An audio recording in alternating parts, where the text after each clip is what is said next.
The white, doesn't matter, still racist. Colombia lost and racism won again! I'm 98% sure the ref of the Colombia-England game is racist! The Colombia versus England game was so rigged, stupid ref is racist and gave like 10 yellow cards to Colombia! So we can all agree that the ref for the England versus Colombia game is racist, right? Yeah, the ref was racist. It had nothing whatsoever to do with the Colombians being dirty, cheating little bastards, did it? At the pub watching the England match as the only POC in the room, I really want Colombia to win, so the racists don't get their way! Yeah, mate, you really showed those racists. I mean, Sweden's team looks pretty homogenous. Maybe them reaching the quarterfinals is another foreboding sign of white supremacy. Or maybe it's just football and you're all a bunch of pedantic idiots. But aside from the Twitter tods, there really is an undercurrent of Ramonas within the UK who want the England football team to fail. This won't make me popular, but I can't help thinking that the last thing we need right now is for England to win the World Cup and whip the country up into a swollen-headed, flag-waving nationalist fervour. So seriously, fuck headlines like this. Vamos Colombia esta noche. I hope England get thrashed! Oh, she's a Corbynista who writes for The Guardian. Well, imagine my shock. Another Corbynista tweeting when he thought England were about to lose that the Germans would be laughing. Corbyn's man in Brussels cheering on Belgium instead of England because he said the World Cup was, quote, a vulgar tournament to prove our superiority. People complained when an English football commentator referred to England during an England game as we. England fans were told not to wave their own flag at games because it's imperialistic. They were lectured about not singing Brexit songs because it might be offensive to the EU.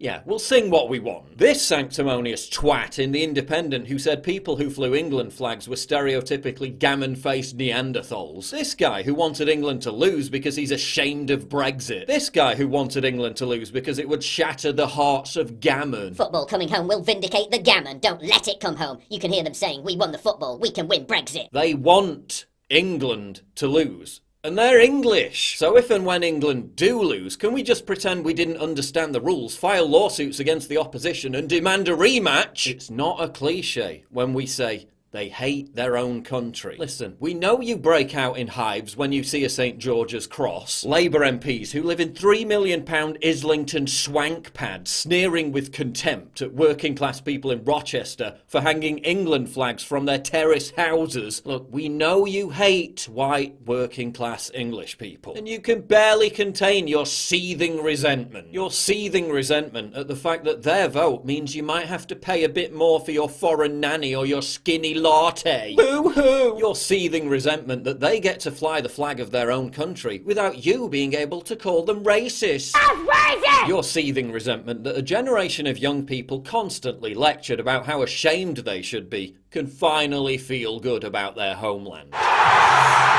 Your seething resentment that the country is rallying around a flag that isn't that of the EU. Your seething resentment that the England team is diverse because it means you can't demonise patriotic pride and populist nationalism as being a form of bigotry. This guy really owned UKIP when they tried to celebrate England's win by pointing out that Harry Kane's father was born in Ireland. Harry Kane's father was born in Ireland? He should have told me. This means we no longer have to worry about 400,000 new people pouring in every single year, our creaking public services, failing integration policies, rising violent crime, and can just erase the borders because Harry Kane's father was born in Ireland. Phew! Oh, and while I'm on the subject of sport, let's talk about Wimbledon tennis. So men and women get paid the same prize money, yet men work longer hours. Men play best of 5 sets, women play best of 3. The gender pay gap is real. Listen, I know everyone's sick of politics being injected into everything. But you did it, not us. And I'm not talking about everyone on the left here. I'm not talking about all Remain voters. Let's be clear, I'm talking about the most virulent Ramonas. You just couldn't hide the fact that your own rampant self-loathing incorporates loathing your own country. You just couldn't hide the fact that seeing working class English people of all colours rallying around the national flag causes involuntary spasms of contemptuous sneering arrogance. You couldn't put politics aside for 5 minutes to allow the country to come together. You want England to fail because deep down you want the very concept of the nation state to fail. You want the very notion of national identity to be sacrificed on the altar of your pseudo-cosmopolitan cult of globalism. You want Brexit to fail. You literally march in the streets against democracy. You recoil in horror at the idea of national sovereignty. You hate your country, you hate yourselves, and that's why you're intent on ruining everyone else's fun. Well, tough tits, 'cause the fun's not over yet.